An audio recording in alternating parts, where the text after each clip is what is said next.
Dalam artian itu adalah orang yang lapar. Orang yang lapar jangan dibawa sembahyang dulu, buka makan.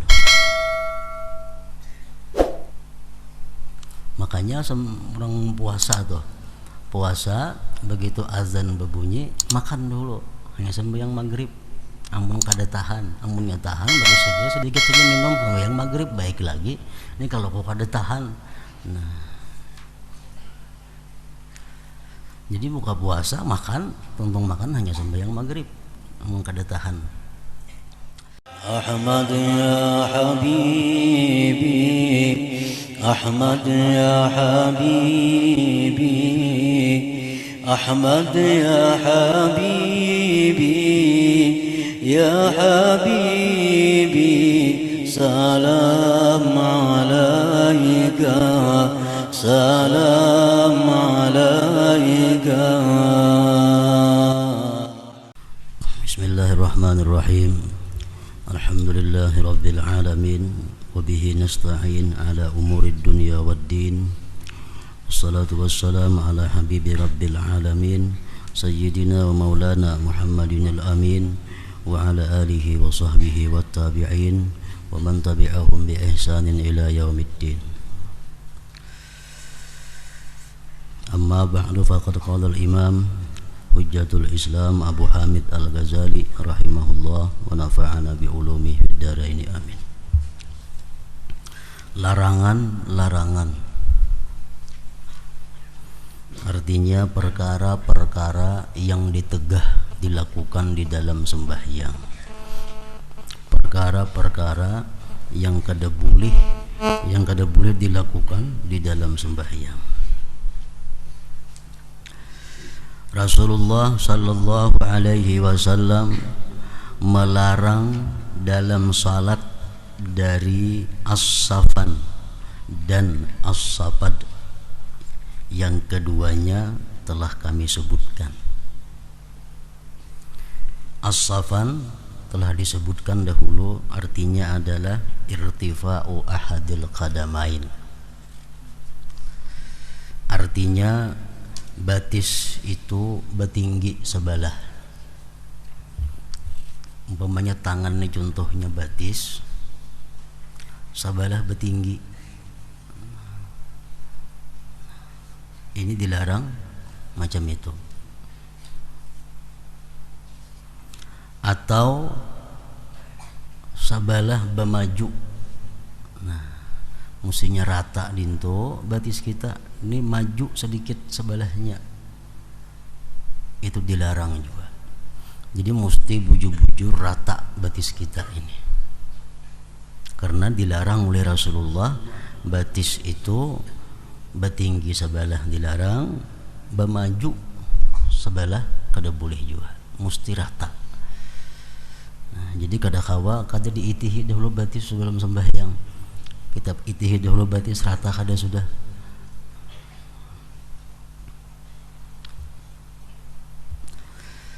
Dan as-safad itu artinya berait dua batis, kan sudah disebutkan juga minggu dahulunya. Batisnya itu betatai dua berait. Nah, sembahyang batisnya betatai dua, tasantok kiri kanan nih batis, dilarang itu. Jadi mesti ada jarak. Jaraknya jangan terlalu luas, paling luas sakilan. Paling luas sakilan.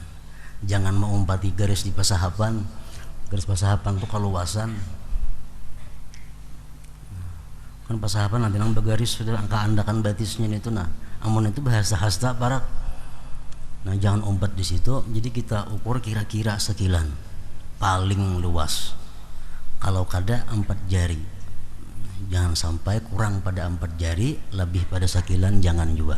Nah, jadi batis kita rata kiri kanannya, rata tinggi rendahnya, rata mundur majunya, dan jaraknya ini jangan lebih pada sekilan. Dan di situ kita disuruh bahwa ibu jari jari batis ini semuanya menghadap kiblat. Kebanyakan kita sembahyang itu batis kayak biasa takadintu. Kenapa sebabnya? Karena kada memperhatikan batis ini terliwat ke kanan, lewat ke kiri. Memang kita macam itu, keadaan kita sehari-hari bila berdiri batis macam itu. Nah, sembahyang ini harus beda dengan kebiasaan. Sembahyang ini adalah ibadat. Ibadat itu artinya gerak-gerik kita jangan sama dengan kebiasaan, sesuai dengan aturan yang digariskan. Jadi batisnya itu diubah, jangan kayak kebiasaan babi rangkang muka itu. Nah, rata akan apa enggak itu? Kau aja rata akan kayak itu. Jangan kayak itu nah. Rata-rata sembahyang macam ini. Sembahyang ganjam ini batis. Tumit berapat, muhara jariji beluas. Nah, jangan. Mesti rata. Ini sama bini-bini macam itu juga, laki-laki pun macam itu juga. Luasnya jangan lebih pada sekilan antara dua batis dan jangan terlalu rapat kurang pada 4 jari. Orang-orang dahulu di zaman sahabat dan tabi'in disebutkan sudah dahulu itu menandakan fikihnya seseorang, menandakan beilmunya seseorang. Bila orang tu sembahyang batisnya tapi rangkang lintu, tu orang kada beilmu. Kada beilmu walaupun nya mengaji. Walaupun nya bisa mengajar, batis tapi rangkang lintu sembahyang, tu tandanya orang kada beilmu. Jadi mesti rata. Jadi semuaan menghadap kiblat. Jangan ada ke timur ke barat lintu, ke utara ke selatan batis.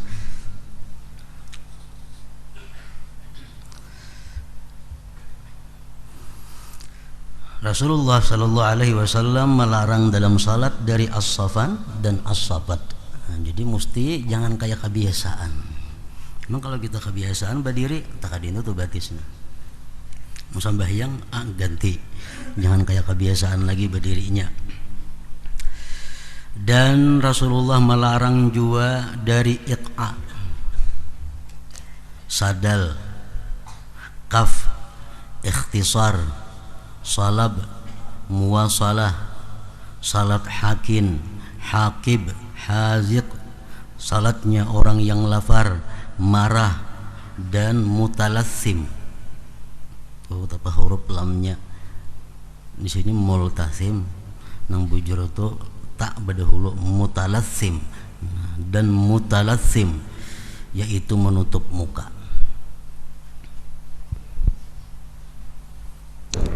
Jadi baik bini-bini, baik laki-laki sembahyang tuh jangan menutup muka. Kayak itu. Nah, sembahyang. Amun keluar rumah baik bini-bini jam itu. Mata aja kelihatan, mau sembahyang jangan. Rasulullah melarang tadi iqa. Adapun iqa maka menurut ahli bahasa adalah ia duduk pada kedua pantatnya, menegakkan kedua lututnya, dan menjadikan kedua tangannya di atas tanah. Misalnya kayak itu.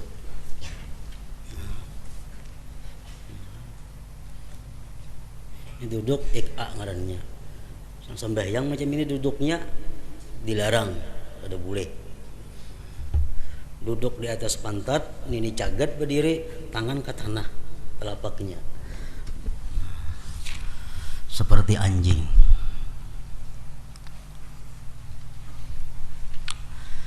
Sedangkan menurut ahli hadis adalah duduk iqa tadi adalah duduk di atas kedua betisnya dan tidaklah menyentuh tanah kecuali ujung-ujung jari kaki dan kedua lututnya.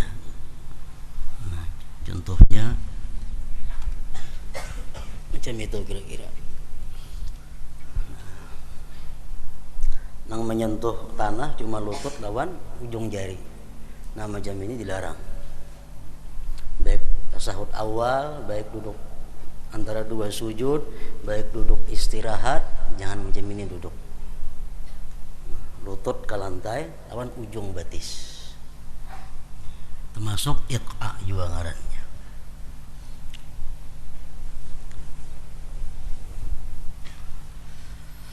Adapun sadal menurut ahli hadis adalah berselimut dengan pakaiannya dan ia masukkan kedua tangannya dari dalam, lalu ia rukuk dan sujud demikian.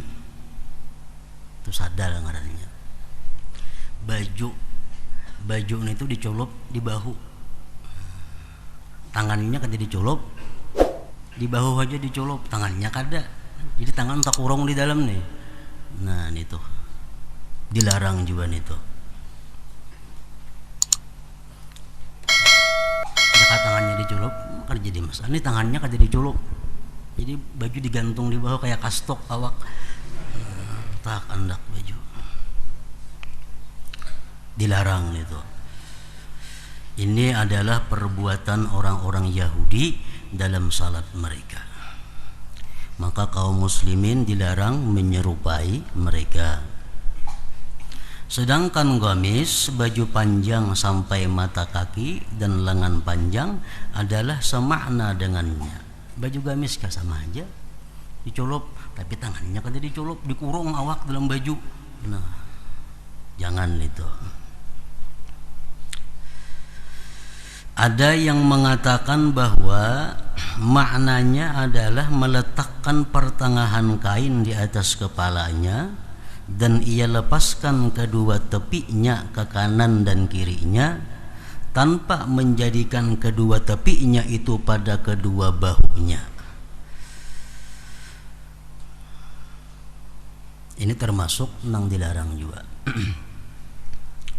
Meletakkan pertengahan kain di atas kepalanya dan ia lepaskan kedua tepinya ke kanan dan kirinya tanpa menjadikan kedua tepinya itu pada kedua bahunya.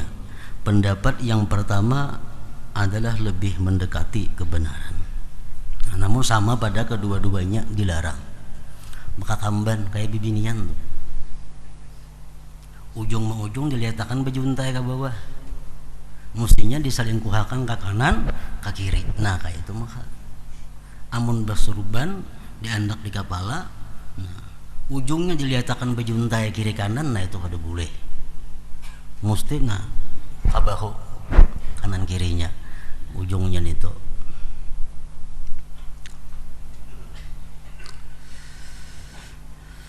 Adapun kaf, maka ia mengangkat kainnya dari muka atau dari belakangnya apabila ia mau sujud.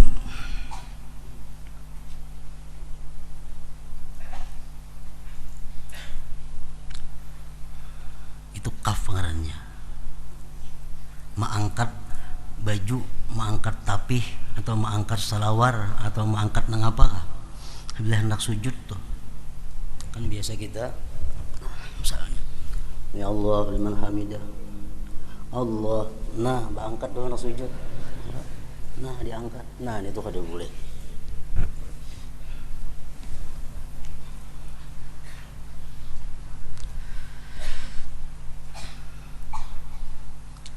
Sama menggulung tangan, baju tangannya.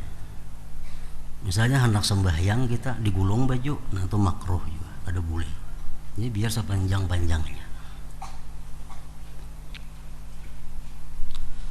Kadang-kadang kaf itu pada rambut kepala, maka janganlah sekali-kali seseorang laki-laki salat sedangkan ia mendandani, artinya menggalung rambutnya. Rambut nang panjang-panjang na inget sini nah. Itu kalau hendak sembahyang biarkan aja diurai, jangan digalung. Supaya apa? Supaya rambut tuh umpat juga ke tanah sujud. Ini orang pernah berambut gondrong tapi nya kayak kita kan apa kayak bang ini, nah apa nang digalung. Ini laki-laki yang berambut panjang na inget sini nah. Jadi kalau hendak sembahyang rambut biar lurus-lurusnya, jangan dibaiki, biar disoroi seadanya. Jadi waktu sujud rambut tak umpat juga sujud ke tanah itu, jangan digalung.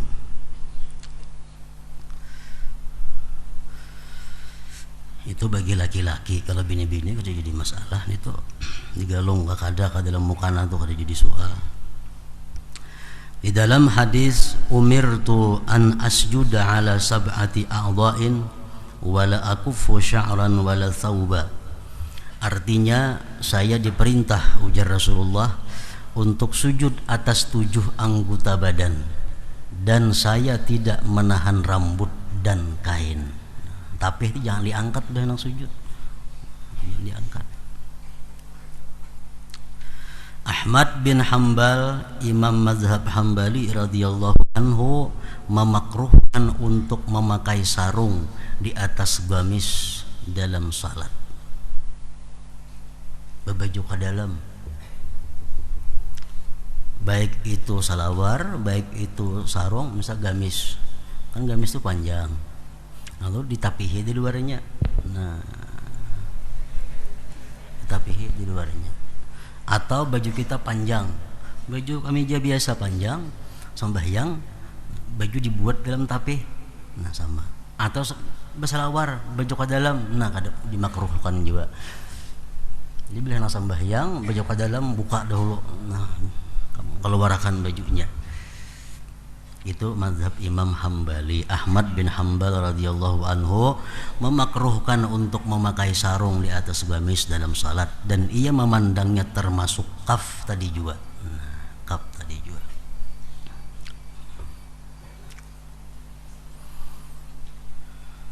Jadi walaupun lain mazhab daripada kita, urusan yang dilarang tetap kita mengikuti karena mengambil apik. Jadi sembahyang jangan hendak berbaju ke dalam, mesti baju keluar.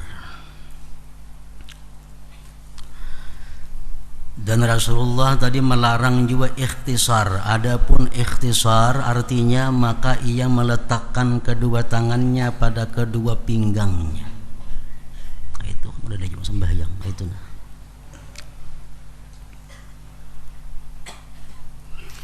Adapun salap adalah ia meletakkan kedua tangannya pada kedua pinggangnya dalam berdiri, dan ia renggangkan kedua lengannya pada berdiri itu. Ini berdiri berkaca pinggang. Nah itu dilarang juga sembahyang macam itu.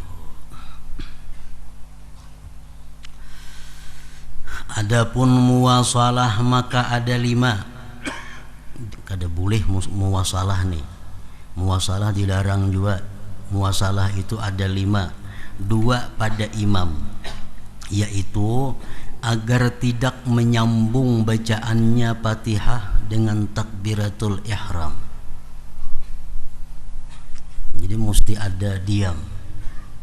Allahu Akbar, bismillahirrahmanirrahim. Itu tarawih rajin ng bahancapan tu nah. Kada bakuma-kuma lagi, semuaan berait jadi satu. Dilarang itu. Jadi takbiratul ihram itu kita Allahu Akbar, kita disuruh bertahan. Sekurang-kurangnya sekadar subhanallah. Nah. Yang kedua, agar tidak menyambung rukuknya dengan bacaannya. Lakum dinukum waliyadin, Allahu Akbar, bersambung. Jadi lakum dinukum waliyadin mesti bermandak dahulu. Sekadar subhanallah, hanyar takbir ruku Allahu Akbar.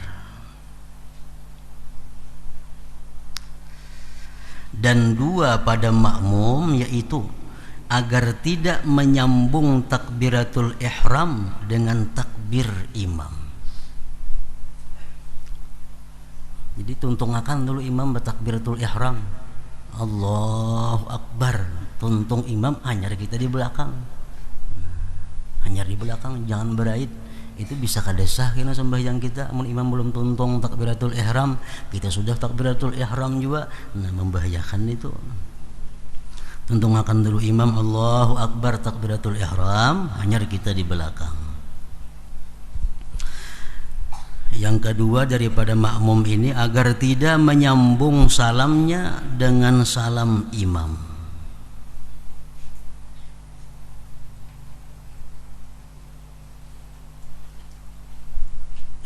Jangan bersambung salamnya dan salam imam. Itu untungkan dulu imam itu salam.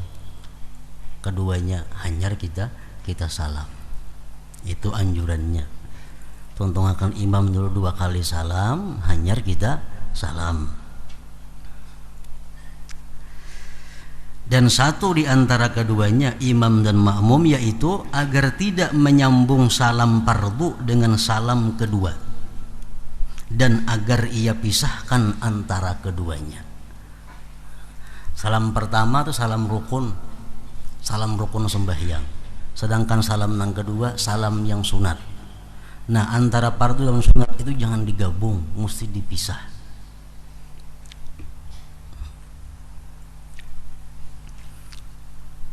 Ada beberapa cara yang dijelaskan oleh para ulama fikih mengenai salam itu. Nah, jadi kita mulai salam, wajah kita masih ke arah kiblat. Begitu kita wabarakatuh, wajah kita sudah di hujung sana. Nah, jadi contohnya misalnya salam, assalamualaikum warahmatullahi. Ini parah ya buliknya berana aja. Sudah ke tengah pulang hanya assalamualaikum warahmatullahi. Nah, jangan disambung.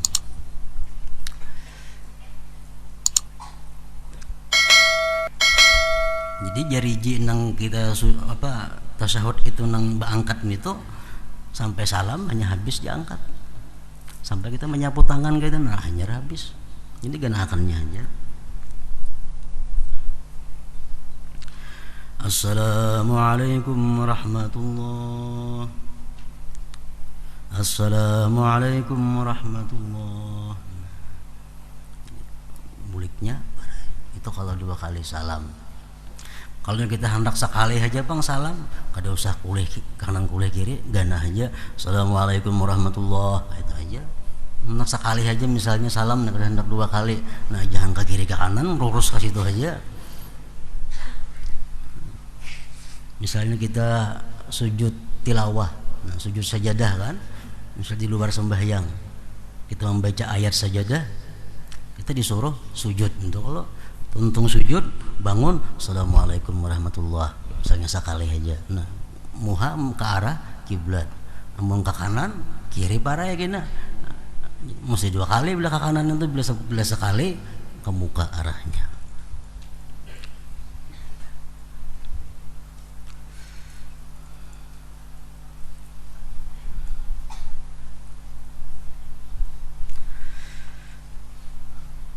Adapun hakin adalah karena menahan kencing. Ma'ari tiba kami, nah itu jangan sembahyang, kami akan dahulu.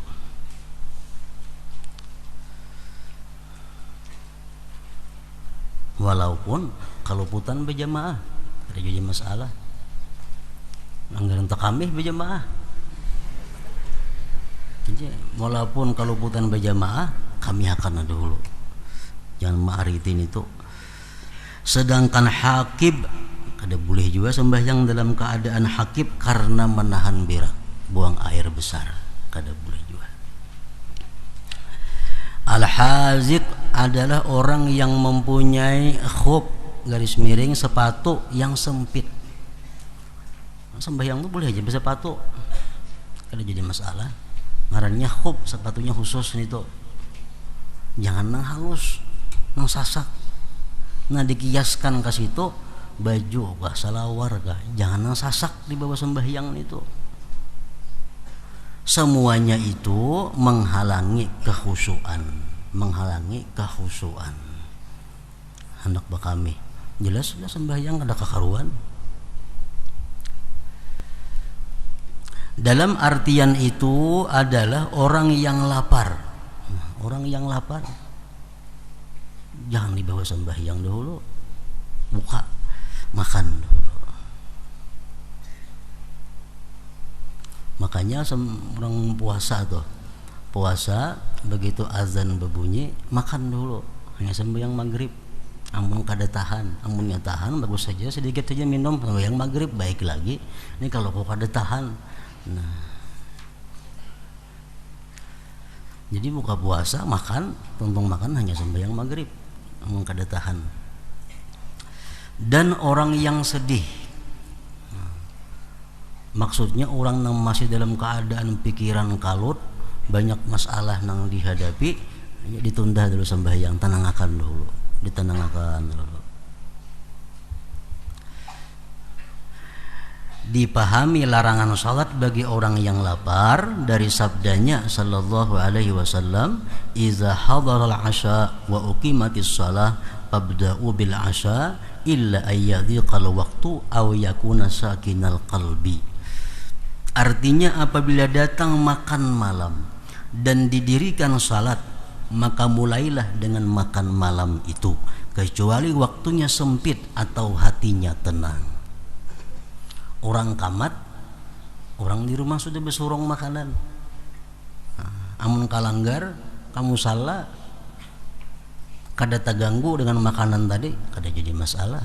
Kalau terganggu karena makanan tadi, nah dahulu akan makan. Di dalam hadis la yadkhulanna ahadukumus salah wa huwa muqattibun wa la yusalliyanna ahadukum wa huwa ghadban. Artinya janganlah salah seorang daripadamu salat padahal ia sedang kalut, dan janganlah salah seorang daripada kalian salat padahal ia sedang marah. Dinginakan dulu, tenang. Al-Hasan berkata, setiap salat yang padanya hati tidak hadir, maka salat itu lebih segera kepada siksaan. Orang yang sembahyangnya itu ke hatinya kada hadir, sembahyang itu membawa kemudaratan lawan inya. Karena hadis Rasulullah kan, kalau orang itu sembahyangnya itu hatinya itu kada hadir atau kada khusyuk, sembahyang itu menjadi hitam dan diumpamakan macam kain yang usang lalu dipukulkan ke wajah orang nang sembahyang itu. Jadi segala sesuatu yang mendukung untuk khusyuk itu disunatkan. Segala sesuatu yang mengganggu khusyuk itu mesti diselesaikan sebelum sembahyang.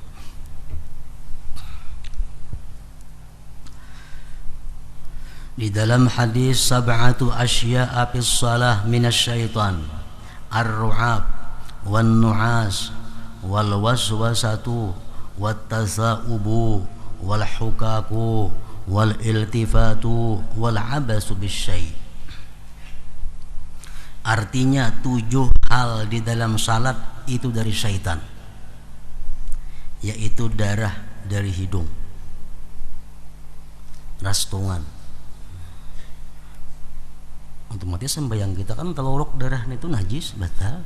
Nah, itu bisa syaitan mengganggu sehingga darah keluar di hidung, supaya kita sembahyang ini batal. Kemudian kentuk, nah, mengantuk, itu dari syaitan.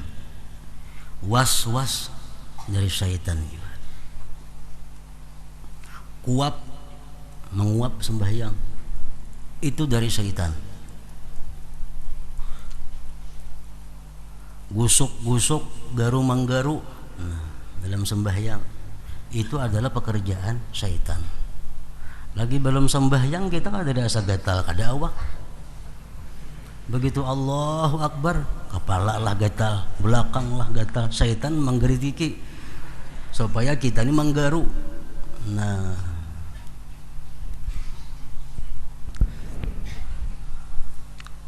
menulih ke kiri atau ke kanan, dan bermain-main dengan sesuatu. Sebagian mereka menambahkan lupa dan ragu-ragu. Lupa rakaat berapa sudah sembahyang nih, dan ragu-ragu. Itu semua adalah tipu daya syaitan kepada orang yang sembahyang. Makanya dianjurkan sebelum sembahyang itu mengucap surat An-Nas dulu. Qul a'udzu birabbin nas, malikin nas, supaya sembahyang kita aman daripada gangguan syaitan tadi. Sebagian salaf berkata 4 hal di dalam salat termasuk kasar, yaitu menulih sembahyang kita. Misalnya Anda datang di higa kawan, itu kasar. Mengusap wajah, sembahyang tuh namanya pemuha, apakah disapui? Termasuk kada beadab artinya. Meratakan kerikil untuk sujud,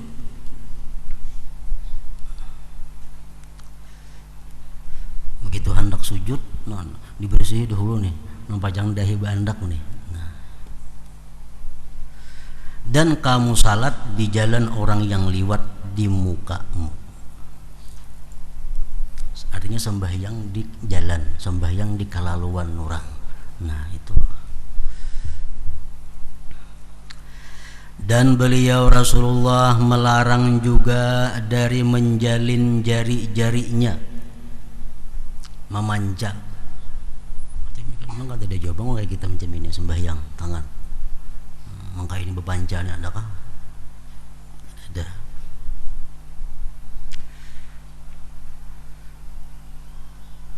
Atau membunyikan jari-jarinya, sembahyang sambil menggeripukakan jari, tak nah berbunyi dan sembahyang. Waktu berdoa aja kada boleh, itu apalagi sembahyang. Berdoa ini nah menanai lawan Tuhan supaya diberi rahmat, supaya dikabulkan doa, tapi tangan geripukan itu apa?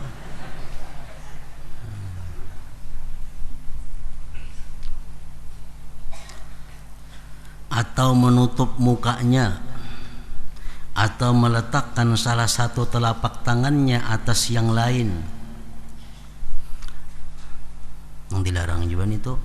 Dan memasukkan kedua telapak tangan itu di antara dua pahanya pada waktu rukuk. Sebagian sahabat radhiyallahu anhum berkata, kami melakukan hal itu lalu kami dilarang. Kan rukuk kita telapak tangan mesti di lutut bandak. Nah, Anda ini kada. Mereka sahabat dahulu rokok itu macam itu tangannya, di tangan-tangan dua lintohot. Kita jam itu tangan rokok. Kalau kita adanya kada jam itu. Dahulu dilakukan oleh sahabat, akhirnya dilarang. Lalu kami dilarang. Dan dimakruhkan juga meniup tanah ketika sujud. Meniup sejadah makruh untuk membersihkan, dan juga meratakan kerikil dengan tangannya makruh juga. Sesungguhnya itu adalah perbuatan-perbuatan yang tidak diperlukan. Dan ia tidak mengangkat salah satu dari dua telapak kakinya lalu diletakkan di atas pahanya. Orang duduk sila panggung, nah sebelahnya itu batisnya sebelah ke atas paha. Nah ada boleh juga itu sembahyang jam itu sila panggung aja orang duduknya. Dan tidak bersandar ke dinding waktu berdirinya. Sembahyang katujuh parak tihang lalunya, nah bersandar di tihang sembahyang.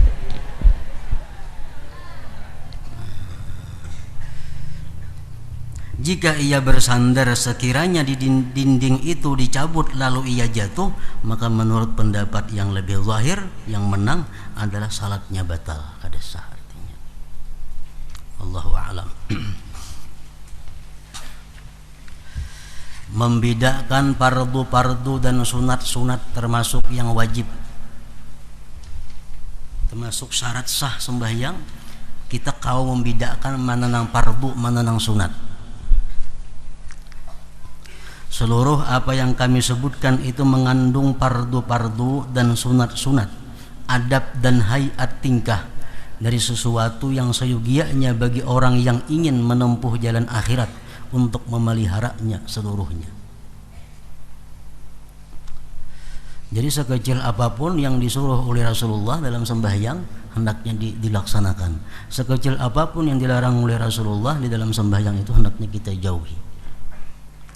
Memang kita kada kawa pas 100% sembahyang itu macam Rasulullah, kada kawa. Ada hadis Rasulullah, saddidu, artinya bujur-bujur, harus pas artinya. Nah, amun kada kawa wa qaribu, parak pas barang. Parak pas, memang kada kawa pas sama sekali, parak lawan pas. Fardu dari jumlah itu ada 12 perkara, yaitu niat, itu fardu. Kedua takbir, takbiratul ihram. Takbiratul ihram, takbir yang pertama itu. Kenapa dengarannya ihram takbir itu? Pemulaan tuh Allahu Akbar, ngarannya takbiratul ihram. Ihram itu artinya mengharamkan. Artinya takbir itu mengharamkan kita berbuat, berkata sesuatu selain yang diatur oleh Rasulullah dan para ulama-ulama itu. 3 berdiri, 4 membaca Fatihah, 5 membungkuk dalam rukuk sampai kedua telapak tangannya menyentuh kedua lututnya, serta tumakninah, diam sejenak. I'tidal, tegak kembali dari rukuk dengan berdiri. 7 sujud dengan tumakninah dan tidak wajib meletakkan 2 tangan. Nah, ini pendapat dhaif. Pendapat yang mu'tamad, telapak tangan itu wajib juga diletakkan waktu sujud karena 7 anggota. Ada perbedaan pendapat ulama di situ antara Imam Nawawi dan Rafi'i. Nawawi mengatakan bahwa sujud itu 7 anggota mesti kena lantai. Sedangkan Rafi'i menyatakan cuma dahi saja yang wajib, yang lain itu kada wajib. Nah, itu pendapatnya dhaif. Yang kuat yang punya Imam Nawawi tadi, sujud mesti 7 anggota. 8 bangkit dari sujud dengan duduk. Duduk antara 2 sujud ngarannya rukun juga. Duduk untuk tasyahud akhir rukun juga. 10 membaca tasyahud akhir rukun juga. 11 membaca salawat atas Nabi Muhammad sallallahu alaihi wasallam rukun juga. Dan yang ke-12 salam yang pertama. Salam yang pertama itu fardu juga atau rukun juga. Adapun niat keluar dari salat maka tidaklah wajib. Ada ulama berpendapat bahwa ketika kita mengucap Assalamualaikum warahmatullahi wabarakatuh, di hati kita berniat keluar dari sembahyang. Nah, itu kada wajib berniat, itu tuh sunat aja, kada wajib. Andai-pun itu kada dibuat niatnya, kada mengganggu sahnya sembahyang. Sesuatu yang selain ini 12 tersebut tidaklah wajib. 12 saja yang wajib. Tetapi itu adalah sunat-sunat dan hayat-hayat pada sunat dan fardu. Adapun sunat-sunat maka dari perbuatan ada 4, yaitu mengangkat 2 tangan ketika takbiratul ihram. Mengangkat 2 tangan ini pun bila kita kada melatih, kita kada kawaju pas. Berceramain dulu di rumah, di hadapan cermin diindahkan kayak apa nang pas mengangkat telapak tangan itu supaya jangan kurang, jangan lebih. Dijelaskan sudah bahwa ini apa ngarannya, belakang telapak jari membetuli bahu. Artinya jangan keluar pada bahu kayak itu nah kan keluar ngarannya nih, mesti membetuli bahu. Lalu nang ini ibu jari membetuli bawah telinga, atasnya membetuli ujung jari-jari. Nah, Allah, kira-kira macam itu parak lawan pas. Mempas benar itu kira-kira kada juga, cuma parak lawan pas. Allahu Akbar. tangan ini diratakan. Jangan nangka itu nah. Banyak banget nangka itu sembahyang. Apa nangka itu? Mengangkat dua tangan ketika takbiratul ihram. Semalam sudah dijelaskan ada 5 cara yang diakui oleh para ulama cara mengangkat tangan itu. Jadi pilih salah satu antara 5 cara itu, jangan keluar pada 5. Imam Ghazali mengatakan bahwa yang terbaik di antara 5 cara itu adalah mengangkat tangan ini kada usah takbir dahulu. Nah sudah ini gana di sini hanya takbir karena barnya ke sini. Nah itu yang paling baik ujar Imam Ghazali. Allahu Akbar. Nah itu. Jadi naik ini peraya aja dulu. Ini macam mukaddimah naiknya, ini macam permulaan. Allahu Akbar. Nah itu yang Imam Ghazali baik-baik. Atau hendak ada macam itu, nang sepanjangannya boleh juga. Mulai bawah Allahu Akbar, nah akro juga. Ada juga pendapat ulama nang macam itu. Ada juga nang turun naik perai di atas saja. Allahu Akbar. Nah. Allahu Akbar. Peraya lagi. Nah, ada juga.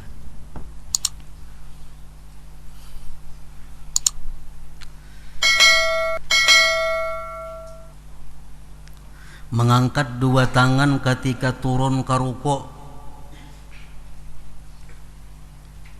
Kayak ini kita untuk asalnya lakum dinukum waliyadin. Mengangkat tangannya sunat juga. Tangan sunat. Mulai takbir mulai sudah gana di sini. Jadi mengangkatnya perai aja. Lakum dinukum waliyadin. Allahu Akbar. Nah kalian tuhut tangan. Jadi mulai Allahu Akbarnya mulai di atas. Allahu Akbar. Ketiga, mengangkat dua tangan ketika bangkit dari rukuk ke berdiri. Kayak atidal.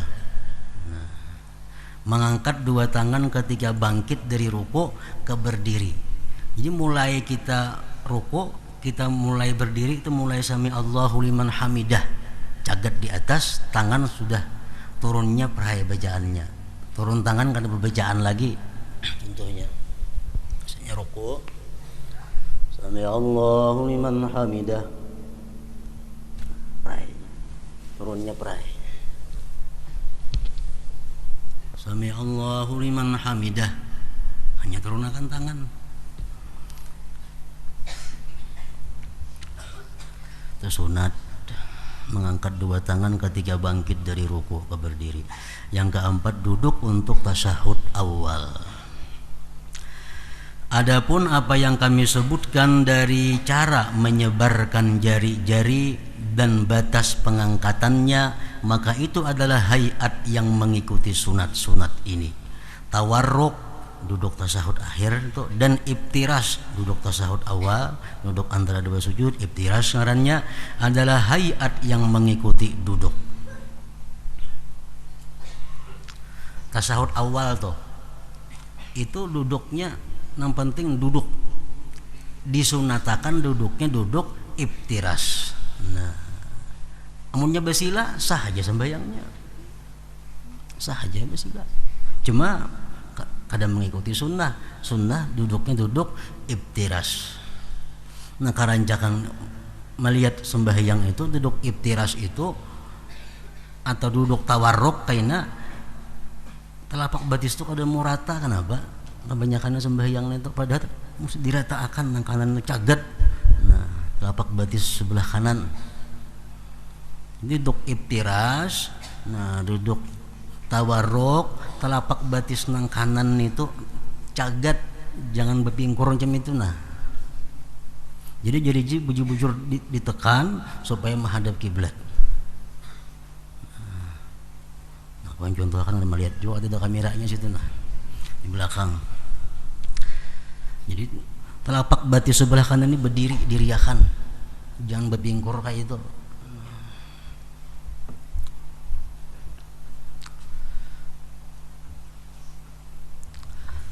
Tawarruk dan iftirash adalah hayat yang mengikuti duduk.